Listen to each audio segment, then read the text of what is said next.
हाँ जी बच्चों, good morning everyone.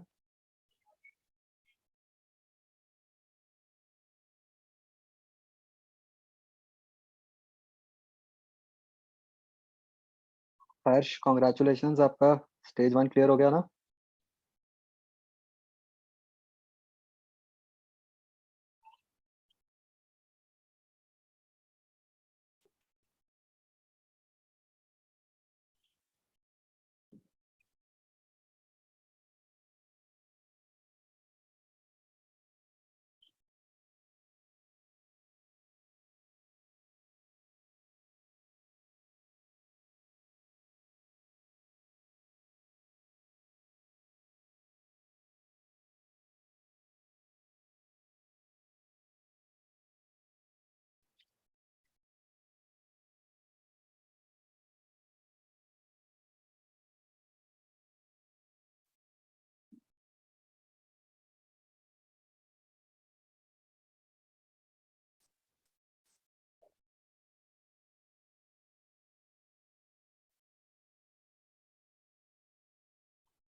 अच्छा, आपको पता ही था आपका रिजल्ट हर्ष?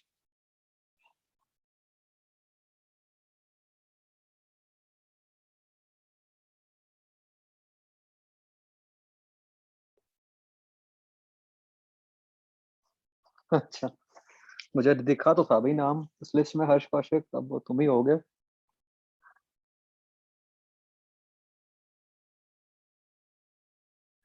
ओके। हाँ जी बच्चों, लास्ट टाइम हमने जो किया था, इसका निकाला आंसर किसी ने? क्या आता है?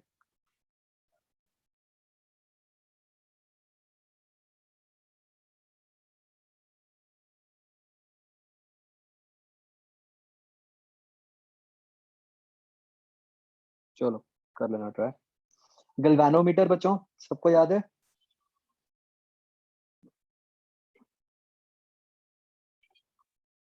मुझे भी उसका आंसर पता नहीं है, मतलब निकालना ही पड़ेगा। कर लेंगे डिस्कस। हाँ बच्चों, गैल्वेनोमीटर की वर्किंग क्लियर है ना सबको? वो बढ़े आगे इसमें।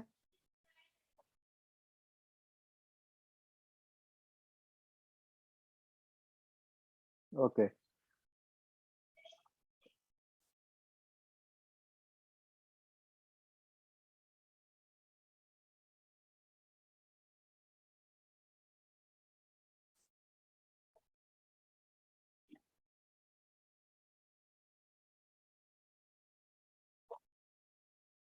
तो बच्चों क्या होता है कि जब कॉइल के थ्रू करंट पास होता है,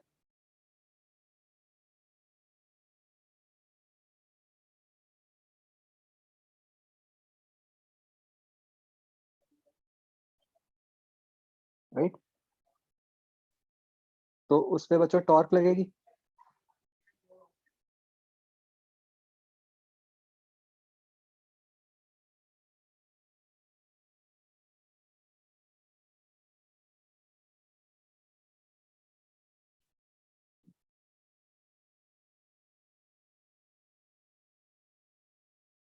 और उस कारण से वो रोटेट करेगी।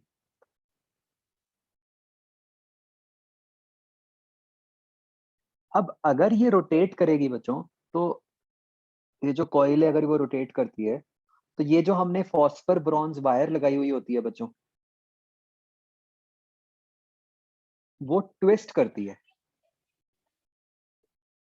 समझ रहे हो?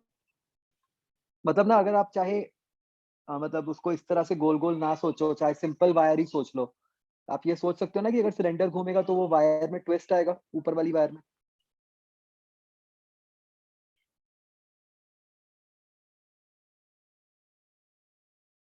तो उस कारण से वो फॉस्फर ब्रॉन्ज वायर जो है उसमें ट्विस्ट आ गया।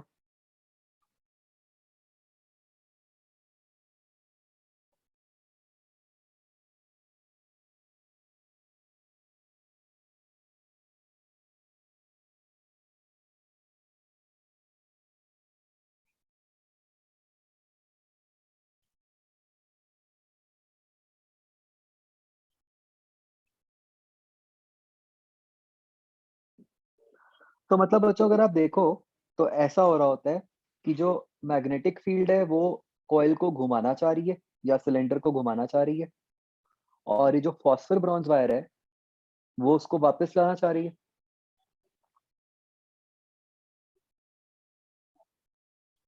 ना? तो इक्विलिब्रियम पे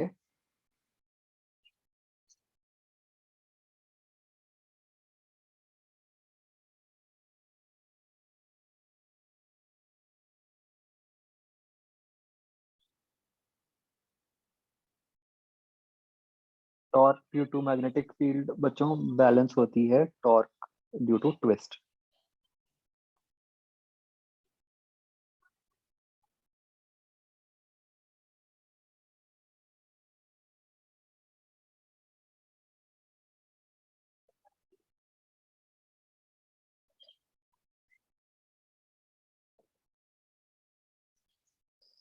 ठीक है, अब मैग्नेटिक फील्ड की जो टॉर्क है वो हमें पता है बच्चों की NIAB होगी,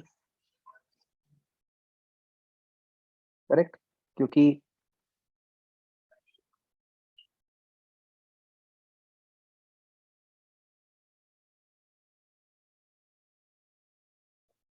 क्योंकि आपको याद होगा हमने कल बात की थी ना कि फील्ड रेडियल होती है, तो मैग्नेटिक फील्ड और मैग्नेटिक मोमेंट में तो एंगल 90 डिग्री है।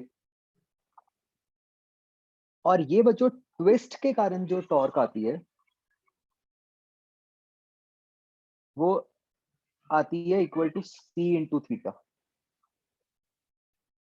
ठीक है, ये जो C होता है ना बच्चों, इसको हम कहते हैं torsion constant.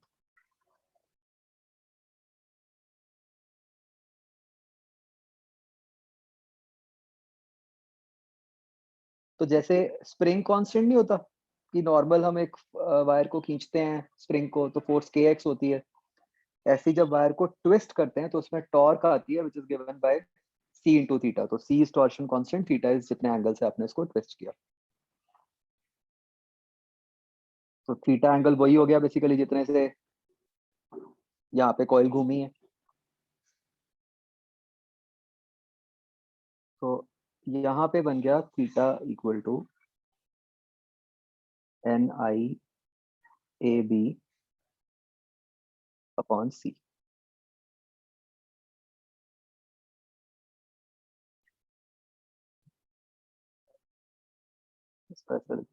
NBA upon C into I. तो मतलब हम देख सकते हैं कि जो थीटा है वो आई के प्रोपोर्शनल आ गया। तो बेसिकली हमने एक ऐसा डिवाइस बना दिया जो कि करंट के प्रोपोर्शनल डिफ्लेक्शन शो करेगा।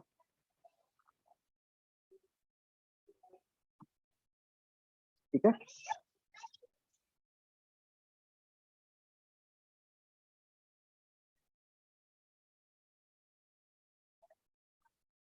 और अब हमें ये समझ आ जाएगा कि ये फॉस्फर ब्रॉन्ज वायर का क्या चक्कर था कि उसके लिए C स्मॉल होता है।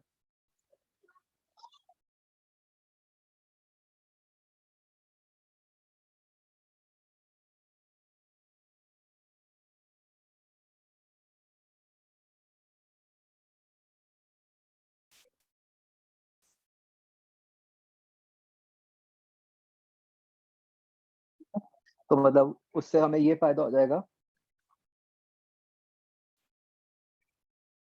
कि मतलब हमें ज्यादा ट्विस्ट मिल जाएगा। तो हम बच्चों एक टर्म भी डिफाइन करते हैं जिसको हम कहते हैं एज करंट सेंसिटिविटी।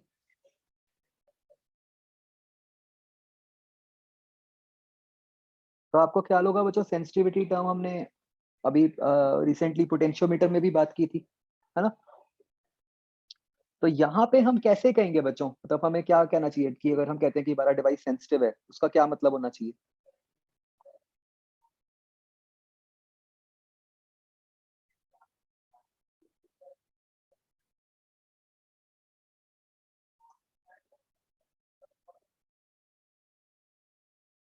कि मतलब जितनी उसमें ज्यादा डिफ्लेक्शन होगी फॉर अ गिवन करंट है ना? तो वो बन जाता है बच्चों थीटा अपॉन आई, राइट? तो ये कितना बन गया? एन बी ए अपॉन सी। तो जनरली हम चाहेंगे कि ये सेंसिटिविटी अच्छी हो, राइट? तो आप अगर देखोगे तो हमने सारा कुछ इसी हिसाब से लिया है, इसीलिए हमने सी कम लिया है। नंबर ऑफ टर्न्स जितने हम ले पाते हैं हम उतने ले लेते हैं ज्यादा से ज्यादा। एरिया हम बहुत नहीं बढ़ा पाते क्योंकि जितना एरिया बढ़ाएंगे फिर हमारा डिवाइस उतना बड़ा हो जाएगा। बी को स्ट्रॉन्ग करने के लिए हमने आयरन यूज किया, राइट?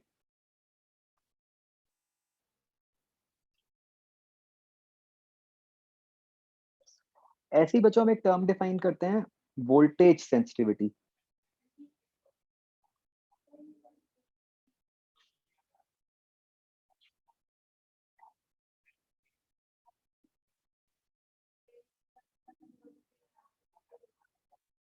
तो वोल्टेज सेंसिटिविटी होती है बच्चों कि पर वोल्टेज अप्लाइड कितनी डिफ्लेक्शन हो रही है। और वो बेसिकली क्या होएगी, वोल्टेज क्या होएगी, करंट इनटू रेजिस्टेंस। तो सब कुछ वही है, बस एक नीचे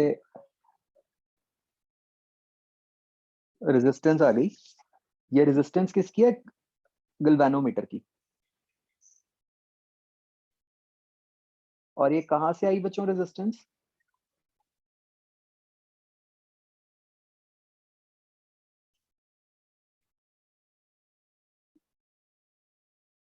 तो जो भी हमने कॉपर वायर यूज की है जिसके अंदर से करंट फ्लो कर रहा है, उस कॉपर वायर की कुछ तो रेजिस्टेंस होएगी ना। और क्योंकि हमने उसके नंबर ऑफ टर्न ज्यादा लिए हैं तो उस कारण से उसकी लेंथ तो बढ़ गई, तो उसकी कुछ रेजिस्टेंस रहेगी जिसको हम इग्नोर नहीं कर सकते, राइट?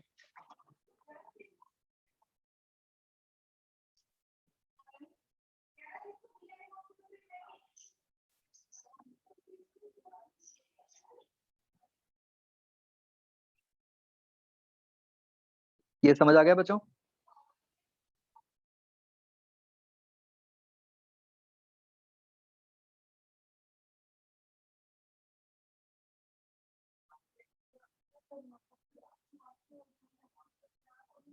ओके।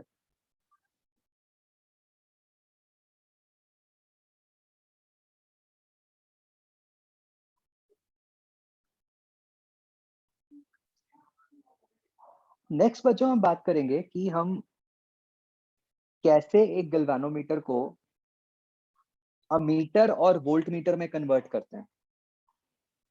राइट नाउ थोड़ी सी कंफ्यूजन है ना। हम एक तरफ तो कह रहे हैं कि हमने पिछली क्लास में लिख लिया कि गैल्वेनोमीटर को यूज करते हैं करंट मेजर करने के लिए, और पहले हमने ये भी बात कही थी कि भाई गैल्वेनोमीटर थोड़ी करंट मेजर करने के लिए तो हम अमीटर यूज करते हैं, और वोल्टेज के लिए वोल्ट मीटर यूज करते हैं, है ना? तो हम बच्चों देखेंगे कि कैसे एक गैल्वेनोमीटर को ही हम अमीटर और वोल्ट मीटर में कन्वर्ट कर देते हैं, ठीक है?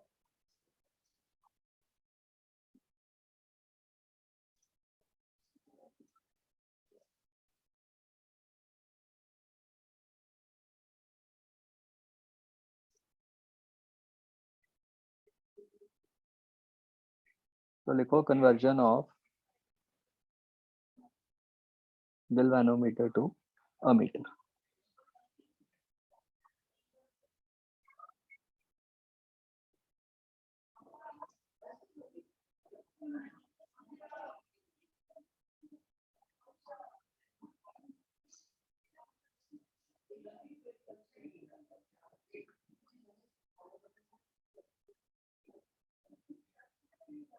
तो बच्चों समझते हैं एक बार क्या मतलब, क्या कन्वर्जन में क्या चक्कर है। जैसे बच्चों मान लो एक सर्किट है,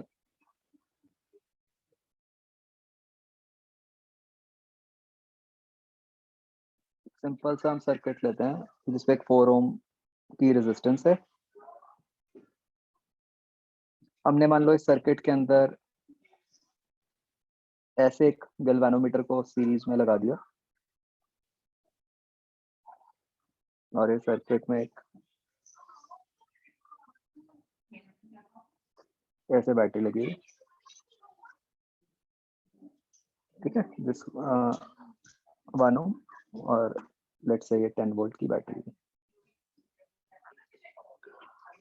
तो बच्चों मान लो हमारे को पूरा सर्किट पता होता, ठीक है, तो उसके हिसाब से हमें ये तो पता है कि इस केस में सर्किट में एक्चुअली कितना करंट फ्लो कर रहा है।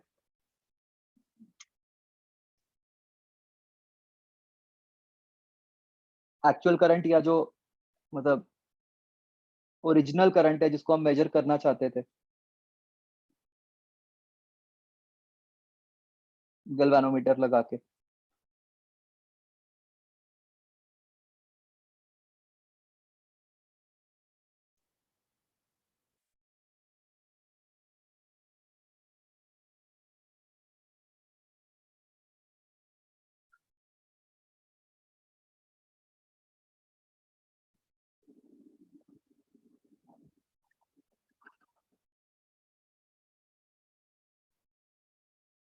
बताओ बच्चों क्या वैल्यू हुई।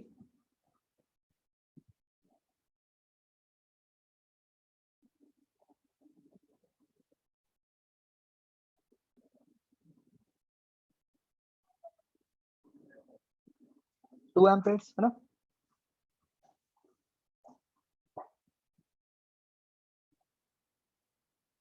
लेकिन जैसे हमने अभी ऊपर बात की कि गैल्वेनोमीटर की खुद की कुछ ना कुछ रेजिस्टेंस होएगी, उस रेजिस्टेंस के कारण हमारा सर्किट मॉडिफाई हो गया।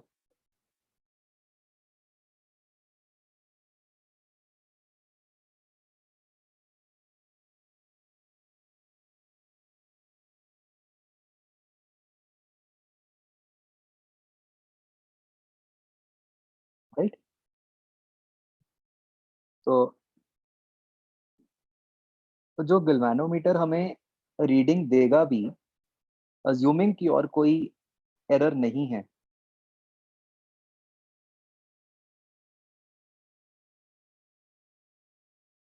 वो क्या देगा, वो 10/5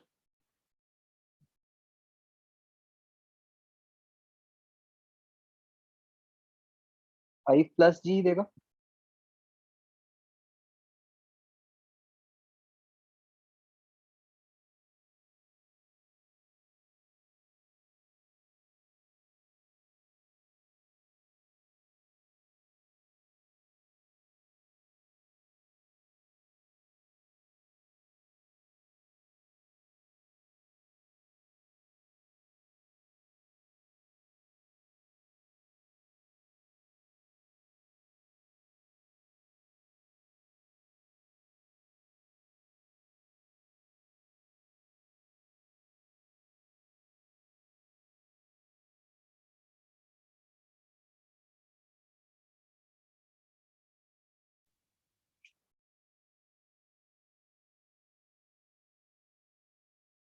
ना तो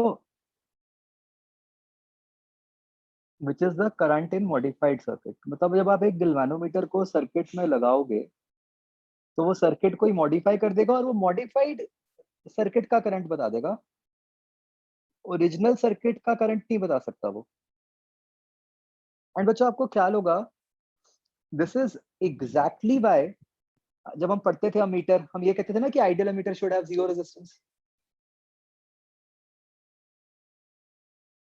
तो यहाँ पे जी अगर जीरो हो जाता तो ऑब्वियसली हमारी रीडिंग बिल्कुल ठीक आ जाती। बट हमें ये पता है कि जी जीरो तो हो नहीं सकता क्योंकि कॉइल की कुछ ना कुछ रेजिस्टेंस तो होगी होगी।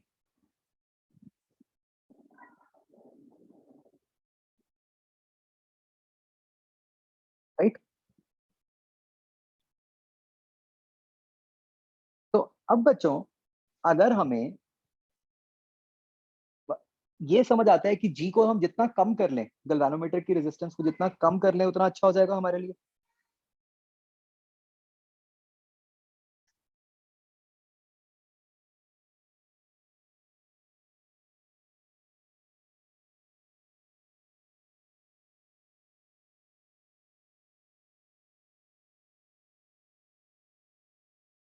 तो अब बच्चों जी को कम करने का क्या तरीका है।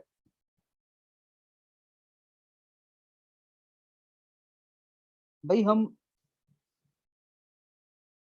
जो वो खुद कॉइल है उसको तो चेंज करने से रहे, ठीक है। तो हम जी को कम करने के लिए क्या करते हैं बच्चों, इस गैल्वेनोमीटर के साथ एक पैरेलल में रेजिस्टेंस लगा देते हैं जिसको हम कहते हैं शंट रेजिस्टेंस, ठीक है। तो मतलब जी तो हमारा ओरिजिनल गैल्वेनोमीटर है ही,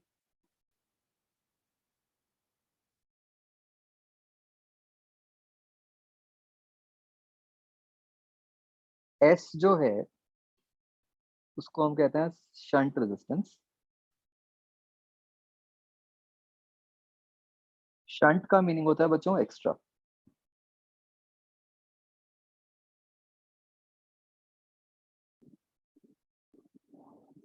तो बच्चों आपको ख्याल होगा, हमने पढ़ा था ना कि जितनी रेजिस्टेंस पैरेलल में लगाते जाओ उतनी रेजिस्टेंस कम होती जाती है।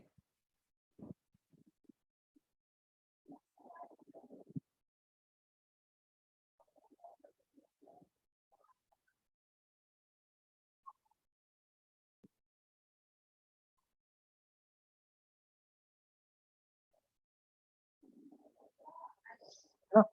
तो हम क्या चाहेंगे कि हम एस को छोटे से छोटा रखें।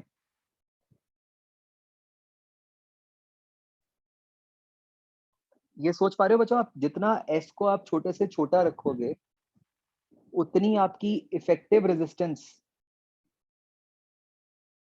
कम होती जाएगी।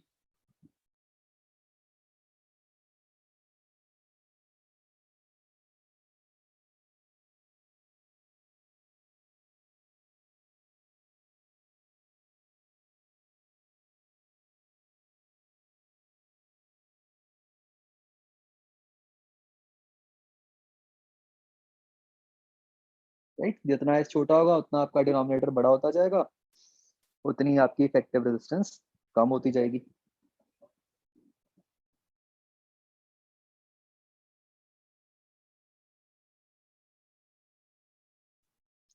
तो चलो ये समझ आता है हमें कि एक स्टेप तो ये हो गया कि भाई to convert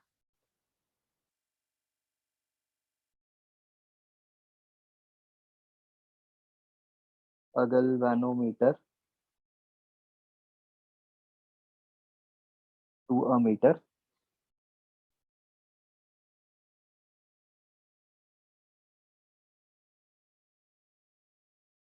we connect a small resistance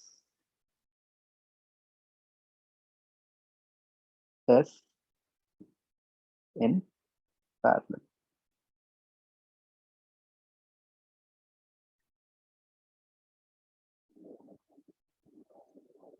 ठीक है जी। एंड बच्चों फिर से लिख लेते हैं, ऐसा करने से क्या फायदा हो रहा है।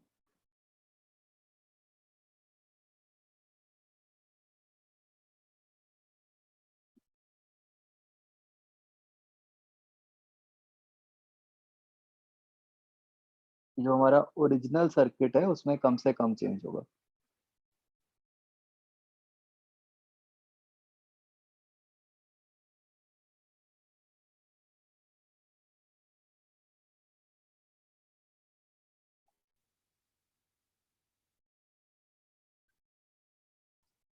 पर बच्चों ऐसा करने से एक पंगा हो गया। आप देखो बच्चों, करंट आई था जिसको आप मेजर करना चाहते थे,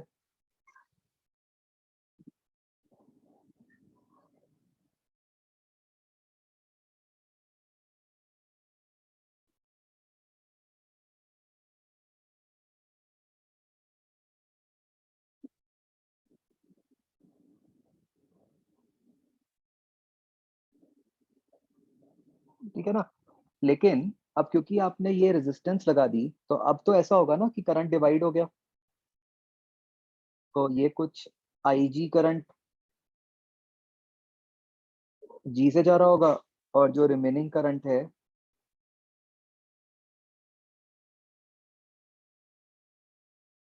I माइनस IG, वो S से जा रहा होगा। एंड हमें पता है कि IG होगा क्या?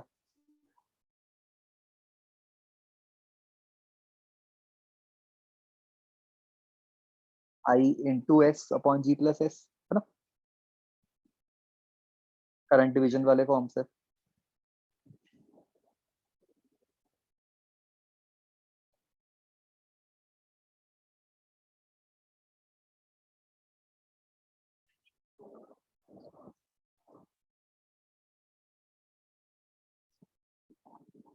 तो बच्चों ये तो पंगा ही हो गया। आप देख सकते हो कि ये वैल्यू बनी भी बहुत छोटी सी, तो अगर S छोटा है तो मेजर तो I करना था। I के चक्कर में हमने S पैरेलल में लगाया। अब S पैरेलल में लगाया,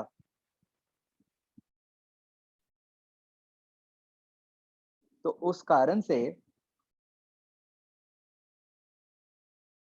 अब जो गैल्वेनोमीटर हमारे को रीडिंग देगा, वो तो IG की देगा। अब हमें IG थोड़ी चाहिए था, हमें क्या चाहिए था? हमें तो I चाहिए था।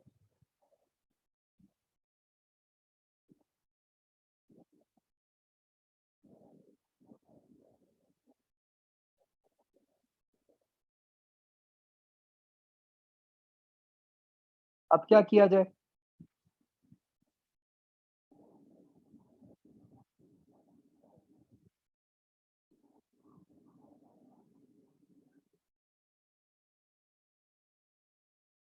मतलब ये जो हमारा, ऐसे मान लो गैल्वेनोमीटर स्केल है,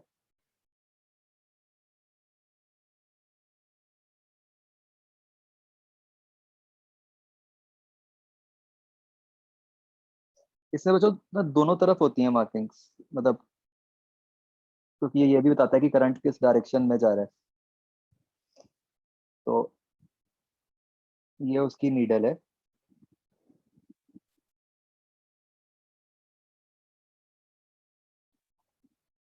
तो ये जो नीडल है,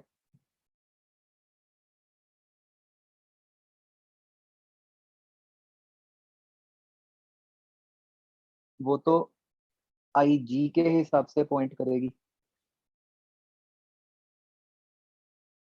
लेकिन हमें चाहिए था I। तो क्या कर सकते हैं भाई?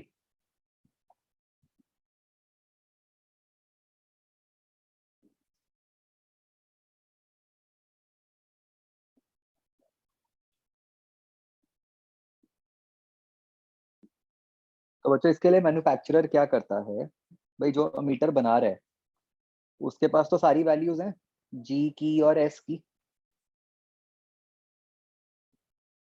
ना। वो क्या करता है, जहां 1 लिखा हुआ था उसको रब करता है, और वहां लिख देता है 1 इंटू, मतलब G प्लस S की वैल्यू डाल के। मान लो ये G plus S upon S बच्चों 20 आता है, तो वो यहाँ पे 1 की जगह 20 लिख देगा। ऐसे ही यहाँ से 2 काट के 2 into G plus S upon S से मल्टीप्लाई करके जो रीडिंग आएगी वो लिख देगा। आप ये तो देख सकते हो ना कि जो करंट आई है वो कैसे बनेगा, अगर IG को G plus S upon S से मल्टीप्लाई कर देंगे, और मैन्युफैक्चरर को तो वो पता है value G plus S upon S की,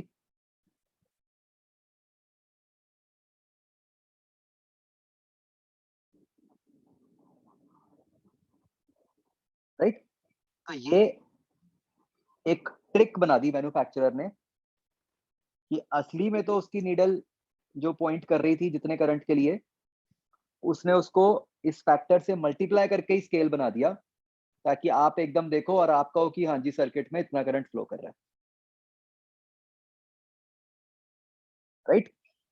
तो थ्योरेटिकली स्पीकिंग ये स्केल गलत हो गया क्योंकि ये गैल्वेनोमीटर का करंट नहीं बता रहा। बट प्रैक्टिकली सही हो गया क्योंकि हमें तो गैल्वेनोमीटर के करंट से थोड़ी मतलब है, हमें तो सर्किट के करंट से मतलब है, वो उसने बता दिया। क्या ये बात समझ आई बच्चों?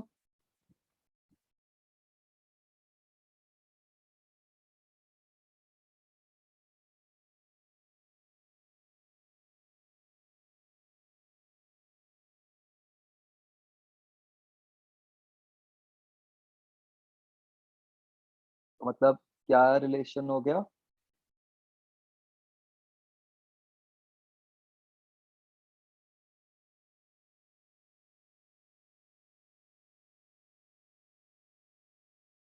आई और आई जी के बीच में ये।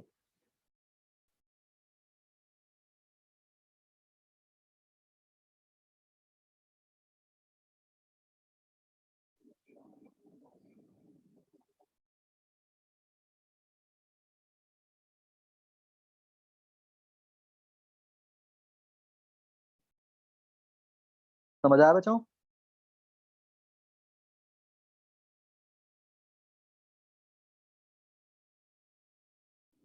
तो आपको जो क्वेश्चंस आएंगे ना वो इस टाइप के ही आएंगे, मतलब आईजी क्या है, जो गैल्वेनोमीटर के थ्रू करंट जाता है।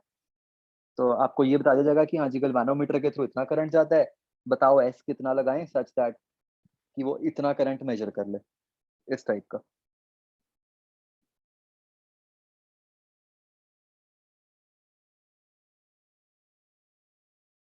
ठीक है। और बच्चों ये जो पूरा बॉक्स होता है,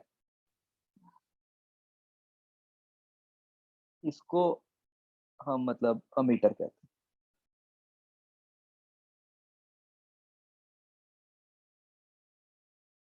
तो मतलब जब आप मार्केट से खरीदने जाते हो मीटर तो आपको ये बॉक्स मिलेगा।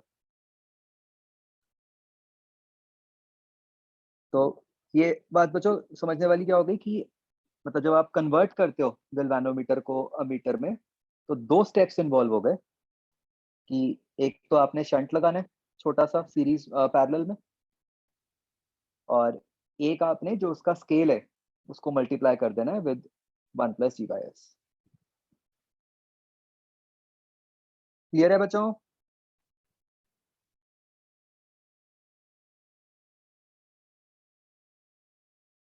ओके। नेक्स्ट होता है बच्चों conversion two volt meter.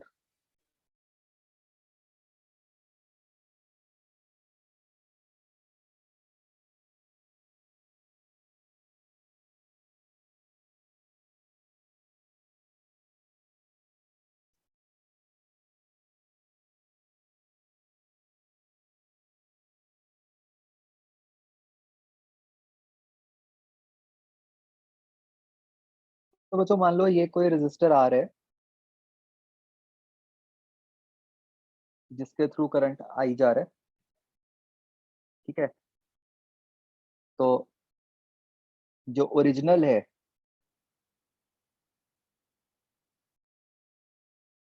Voltage across are क्या बन गई, आई आर, जिसको आप आइडियली मेजर करना चाहोगे। ठीक है जी। अब हमें ये भी समझ आता है बच्चों कि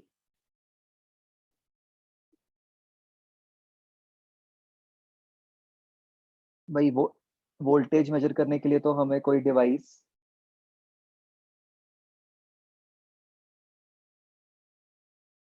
पैरेलल में लगाना पड़ता है।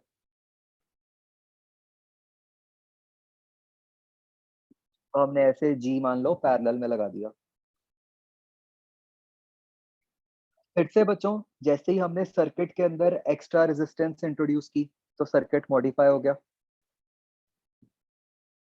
ठीक है। तो अब हम चाहेंगे कि हमारा सर्किट कम से कम मॉडिफाई हो। तो बच्चों उसके लिए हम क्या चाहेंगे कि पैरेलल वाली जो रेजिस्टेंस है वो कम हो या ज्यादा हो, मतलब हम जी की रेजिस्टेंस क्या चाहेंगे, कम हो या ज्यादा हो, ताकि हमारा ओरिजिनल सर्किट मॉडिफाई ना हो।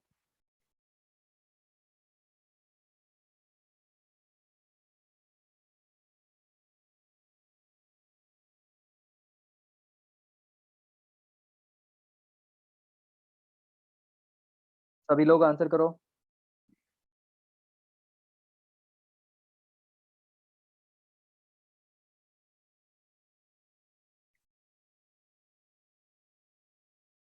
हम हमारे ओरिजिनल सर्किट में कोई रेजिस्टेंस पैरेलल में लगा रहे हैं जी, है ना। चाहे एग्जांपल लेके कर लो, बताओ कि हम क्या चाहेंगे कि जी छोटा हो या बड़ा हो, ताकि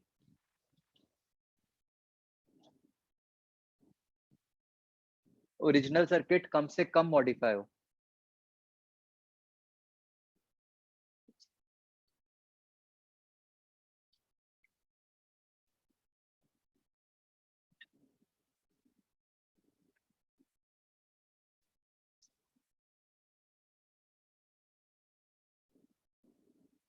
भाई आपका जो आर इफेक्टिव है of circuit,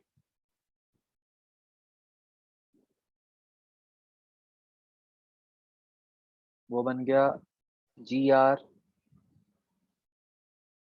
over G plus R. ये बन गया R over 1 plus R by G.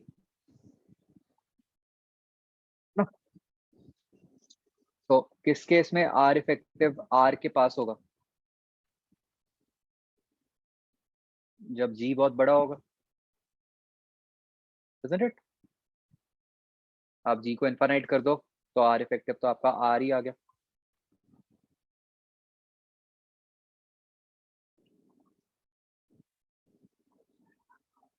तो हम चाहेंगे बच्चों कि पैरेलल वाली रेजिस्टेंस बड़ी से बड़ी हो। तो अब इसके लिए हम क्या करेंगे कि यहाँ पे एक शंट रेजिस्टेंस इस गैल्वेनोमीटर के साथ सीरीज में लगा देंगे। और अब ये जो एस है वो बड़ा होना चाहिए, राइट। और जो ये आपका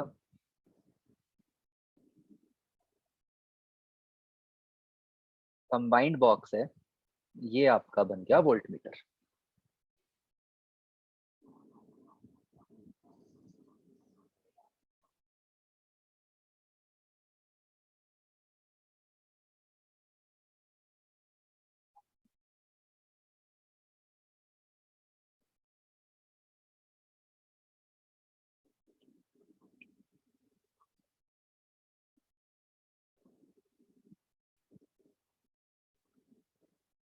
तो इस केस में क्या हो गया कन्वर्जन के लिए?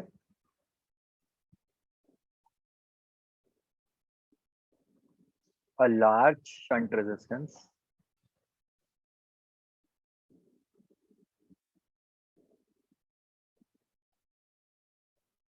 is connected in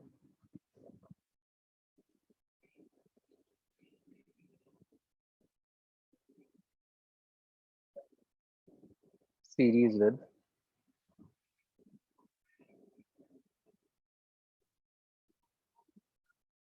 with galvanometer। तो बच्चों आगे बढ़ने से पहले एक बार बहुत ध्यान से देख लो कि मतलब दोनों केसेस में ना डिफरेंस समझ लो।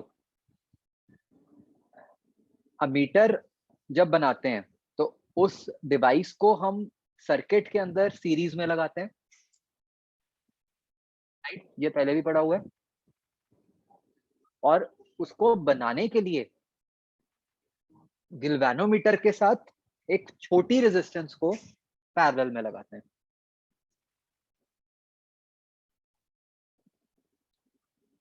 वोल्ट मीटर जो डिवाइस है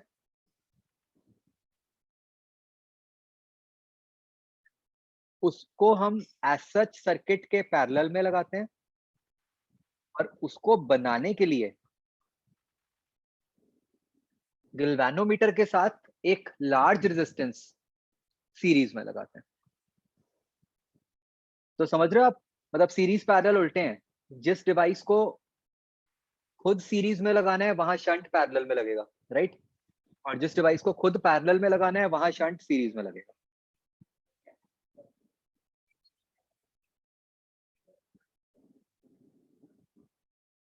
और अब रही बात कि कहाँ छोटा कहाँ बड़ा, वो उसी से याद रखो जो हमने पहले पढ़ा हुआ है कि भाई आइडियल अमीटर जीरो रेजिस्टेंस, तो मतलब वहां शंट भी छोटा है। Ideal volt meter infinite resistance, तो वहां शंट भी बड़ा है ना।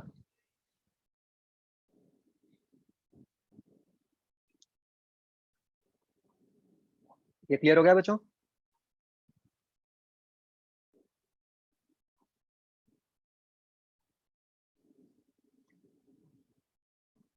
अब बच्चों यहाँ भी वही पंगा है क्योंकि करंट डिवाइड हो रहा है।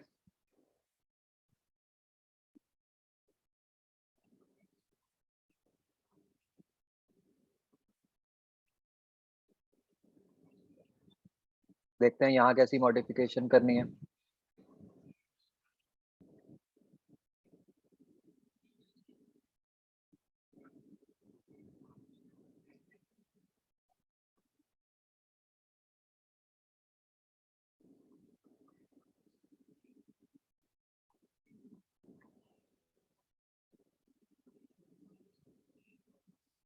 तो रिमेंबर, हमें क्या रीडिंग बनानी है? हमें तो आई इंटू आर रीडिंग बनानी है ना।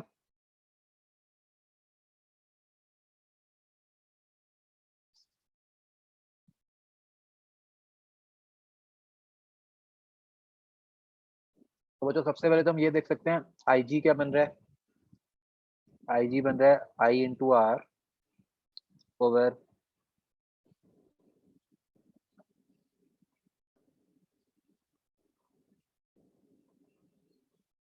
जी प्लस एस प्लस आर,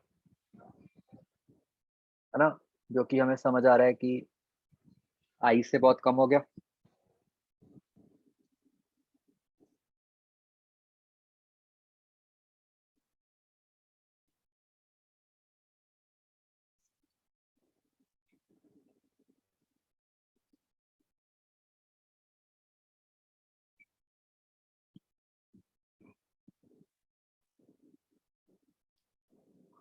तो बच्चों यहाँ से जो रिक्वायर्ड वोल्टेज है या जो रिक्वायर्ड रीडिंग है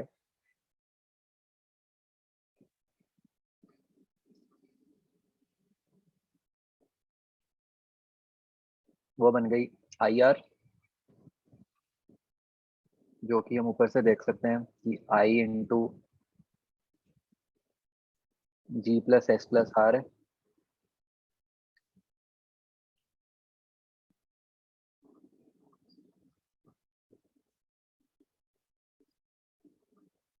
अब बच्चों आर तो हमें कभी नहीं पता कि क्या होगा, वो तो हर सर्किट के लिए चेंज करेगा।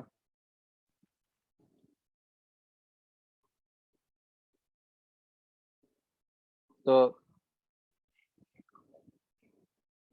हम बस ये करते हैं कि जो वोल्टेज है उसको निकालने के लिए हम कहते हैं कि आई जी को जी प्लस एस से मल्टीप्लाई कर दो, क्योंकि एस तो एनीवेज बहुत बड़ा है ही।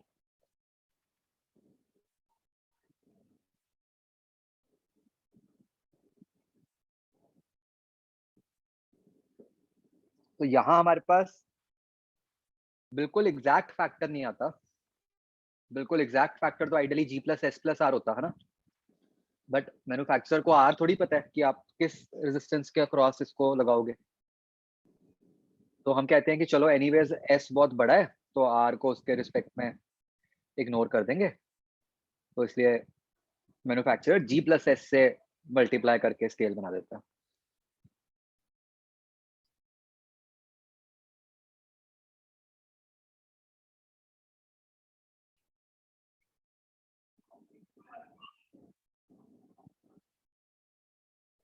समझ आया बच्चों?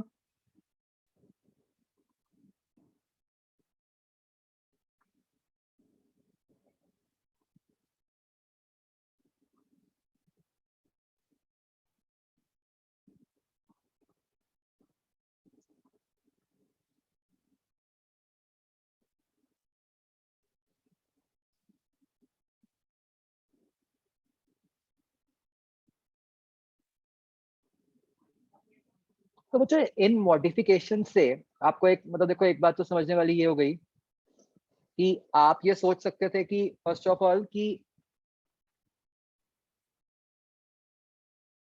हम ऐसा क्यों नहीं कर रहे कि गैल्वेनोमीटर के अंदर ही पहले से ही चेंज कर दें, हम उसके साथ मॉडिफिकेशन क्यों कर रहे हैं?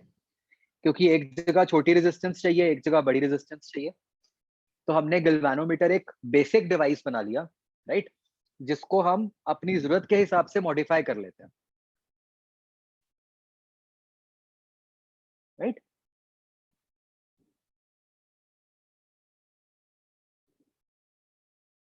और दूसरी बात बच्चों, आप देखो कि ये जो हमने मॉडिफिकेशन की, जैसे ये हमने किया, हमने कहा ना कि मार्किंग को ही चेंज कर दो।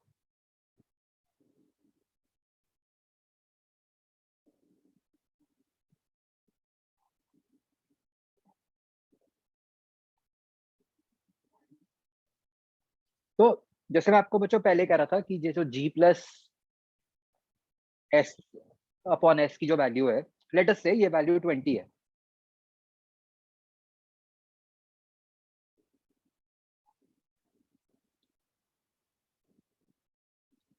तो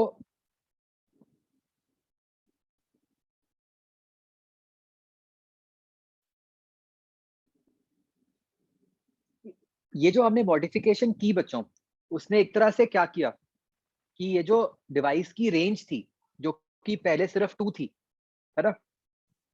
उसने उस रेंज को क्या कर दिया, 2 से 40 कर दिया for example,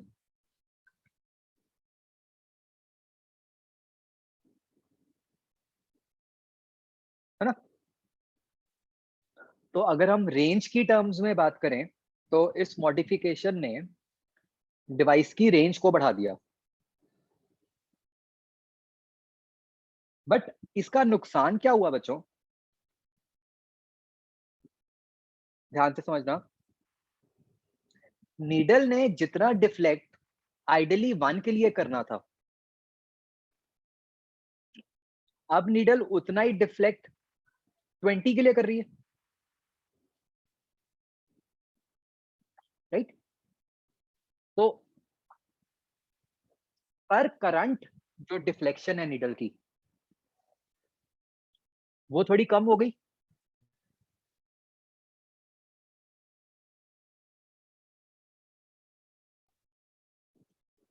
in other words, जो हमारे डिवाइस की सेंसिटिविटी थी, वो कम हो गई। समझ आता है बच्चों?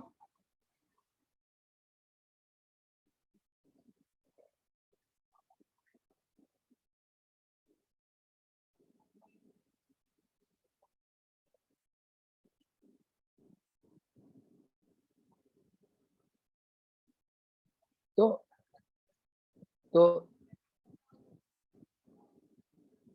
तो ये जो हम मॉडिफिकेशंस करते हैं बच्चों, हमने उनके लिए ये याद रखना है कि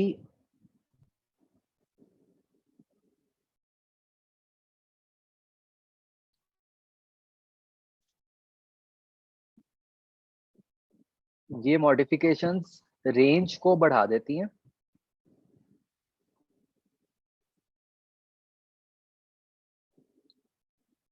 बट उससे जो कॉम्प्रोमाइज होगा वो सेंसिटिविटी पे। इन अदर वर्ड्स, कि अगर आप करंट में कोई छोटे-मोटे चेंजेस करोगे, तो आपको नीडल के अंदर कोई खास रिफ्लेक्शन दिखेगी ही नहीं।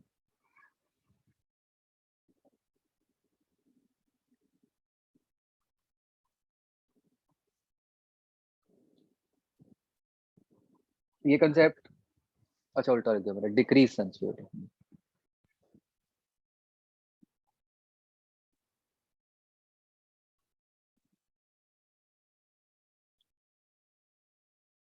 हाँ जी बच्चों, ये कांसेप्ट क्लियर हो गया सबको?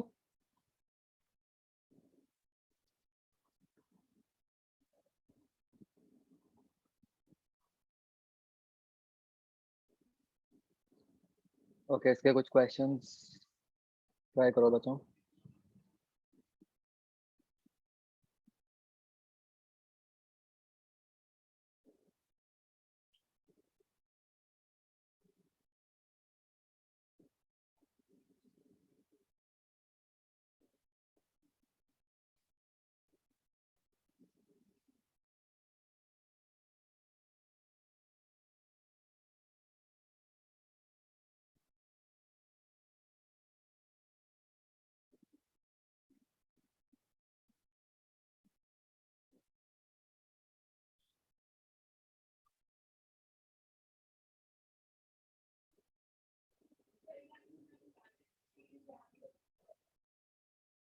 ये करो बच्चों, क्वेश्चन नंबर 235, एक्सरसाइज 0।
अच्छा ये भी ट्राई कर लो इधर से, 7th और 8th।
हो गया बच्चों?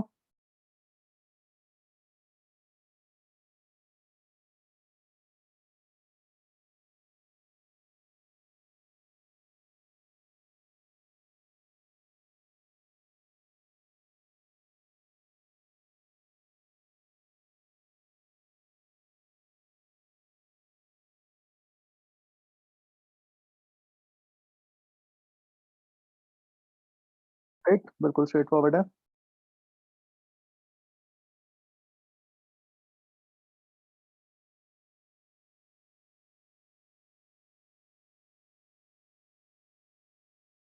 Okay,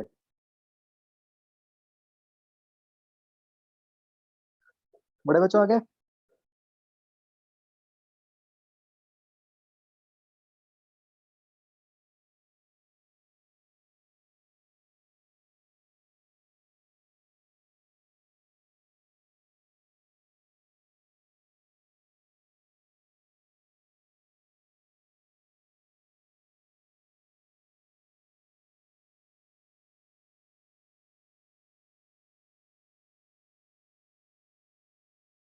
alright,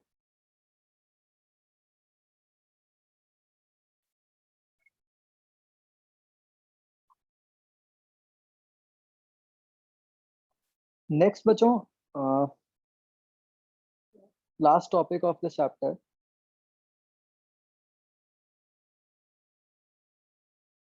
is a device known as cyclotron.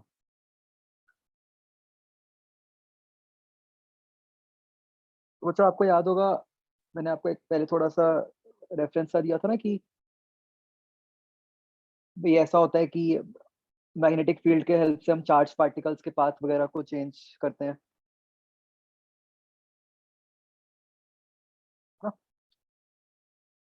तो ये साइक्लोट्रॉन बच्चों जो डिवाइस होता है, दिस इज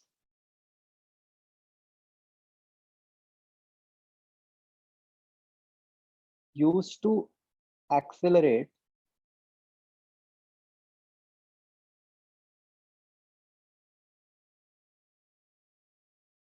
चार्ज्ड पार्टिकल्स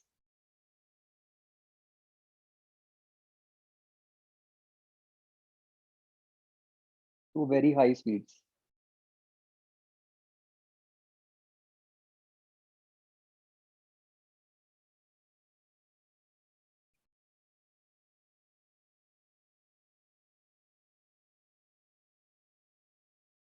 अब बच्चों इसका अंडरलाइन कंसेप्ट क्या है कि भाई जैसे अगर मैं किसी को चाहे 100 रुपए का एक नोट दे दूं, चाहे 1 रुपए का नोट 100 बार दे दूं, फाइनल बात तो एक है ना।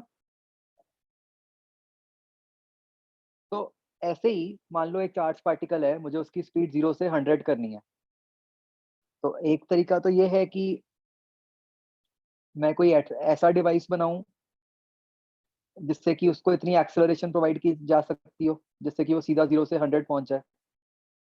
दूसरा तरीका बच्चों ये हो सकता है कि मान लो मेरे पास एक ऐसा डिवाइस हो जिससे कि उसको 0 से 10 पे लेके जाया जा सकता हो, मतलब 10 से स्पीड बढ़ाई जा सकती हो। लेकिन मान लो वो स्पीड को हम 10 बार बच्चों चेंज कर सकते हो, तो भी तो वो वही बात बन गई, है ना। तो साइक्लोट्रॉन जो डिवाइस है वो क्या करेगा, वो स्पीड में चेंज लेके आएगा छोटा सा, लेकिन उस चेंज को बार बार लेके आएगा। ठीक है, तो इफेक्टिवली हमारे पास एक बड़ा चेंज हो जाएगा।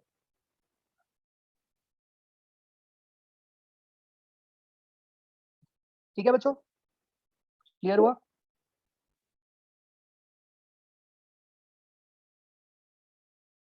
तो ये बच्चों मैं आपको वीडियो दिखाता हूँ, एक बार इसकी वर्किंग देखो, बहुत ही सिंपल सी वर्किंग है। फिर लिखते हैं।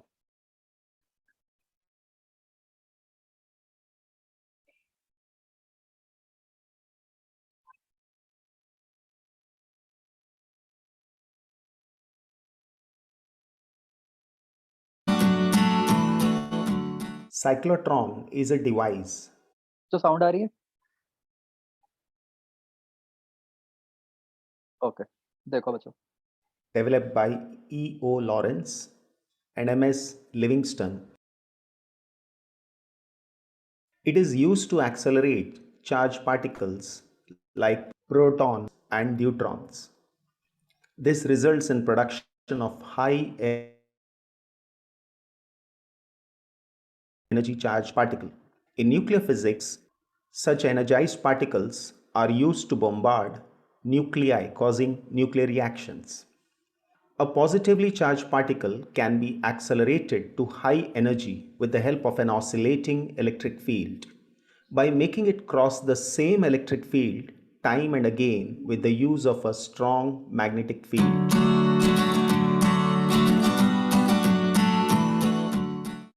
Two hollow half cylinders made of high conductive metals known as Ds are so placed that the straight edge will be face to face with a small gap between them.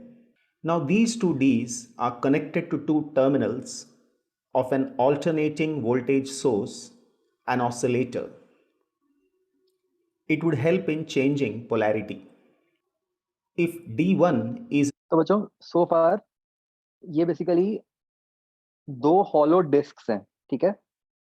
जिनके बीच में हमने थोड़ा-सा gap कर दिया और इनके बीच में बच्चों वोल्टेज को हम बार-बार चेंज करेंगे। जैसे अभी इन्होंने दिखाया कि लेफ्ट साइड प्लस है, राइट साइड माइनस है। हम थोड़ी-सी देर बाद उल्टा कर देंगे।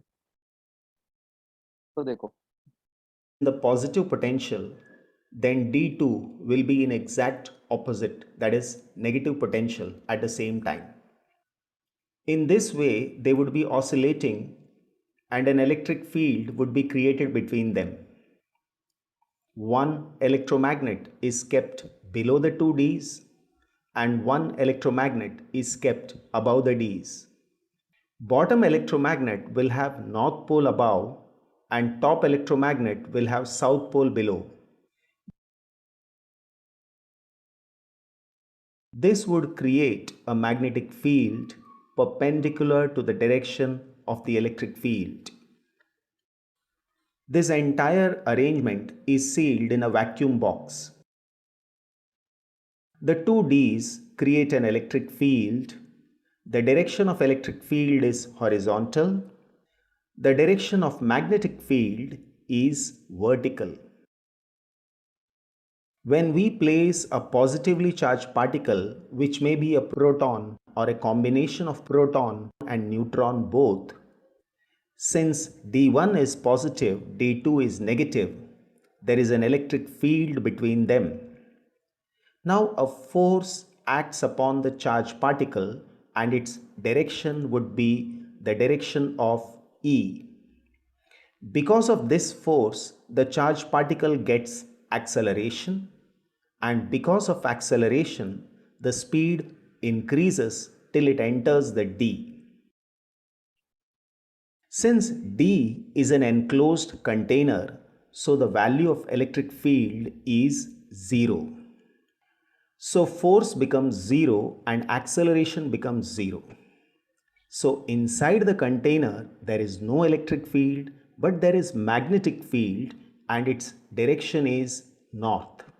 The charged particle now moves perpendicular to the direction of the magnetic field. It experiences a force in a direction perpendicular to the plane containing V and B. This force provides the centripetal force and makes the charged particle move along a circular path of radius r is equal to mv upon q times b. The particle makes a semicircle and comes to the gap. The time taken is t by 2. Because if the time taken to complete one circle is t, then the time taken to complete semicircle would be t by 2. As soon as the particle comes to end, it is influenced by electric field. When the particle was born, its velocity was 0. When it enters the d, its velocity is v and it is constant because the magnetic field cannot change the velocity. The oscillator will change the polarity. When it comes out of d, it again comes under the influence of electric field. The electric field accelerates the charged particle to v1. When it enters d2, the velocity would remain constant. Now d2 becomes positive and d1 becomes negative. When it comes out of d, it again comes under the influence of electric field. The electric field accelerates the charged particle. The particle would now move from d2 to d1 because its velocity would increase to v2. When it enters d1 again, the velocity would remain constant because the magnetic field cannot change the velocity, but the particle would make a greater semicircle because it is coming inside the d with a greater velocity. When it comes out of d, it comes under the influence of electric field. Once again, the electric field accelerates the charged particle and now the velocity becomes v3. In this way, the particle moves in a circular path, and with each circle, the velocity of the charged particle increases. If the velocity of a charged particle increases, the radius of the charged particle would also increase.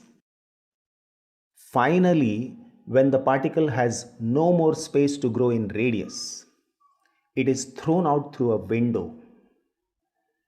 With such a high velocity, the particle has high energy and it hits the target.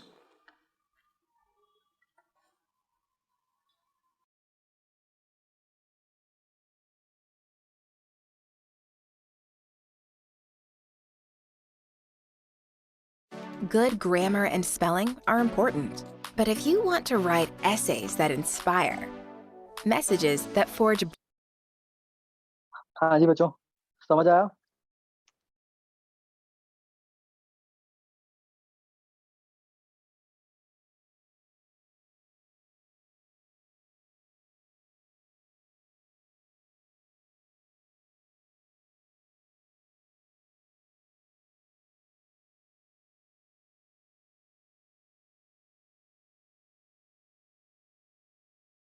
चलो अच्छा ऐसा करेंगे, इसका ना next time लिख लेंगे, अभी time नहीं है। तो नेक्स्ट टाइम इसकी थ्योरी लिख लेंगे सारी। बेसिक आपको समझ आ गया होगा है ना कि इलेक्ट्रिक फील्ड ने जो एक्सेलरेट करना है वो सिर्फ उस गैप के बीच में करना है। तो हम बार-बार उसको उस गैप के थ्रू पास करवा रहे हैं जिससे कि वो बार-बार एक्सेलरेट हो जा रहा है और फाइनली उसकी स्पीड बहुत बढ़ जाती है।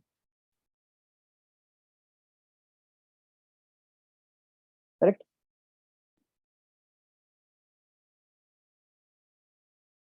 तो अगली क्लास में कर लेंगे बच्चों।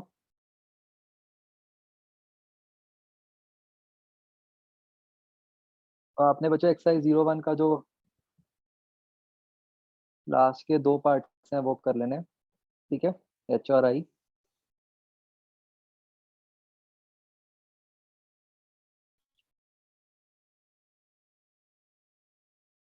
फिर ये भी आपने एक्सेप्ट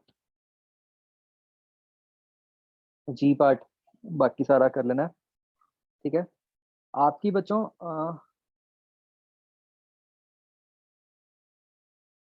थर्सडे को क्लास नहीं है।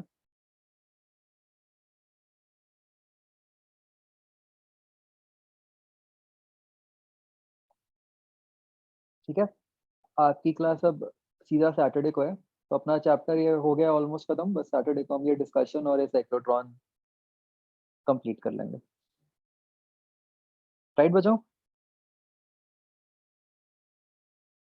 चलो, ओके बच्चों, बाय।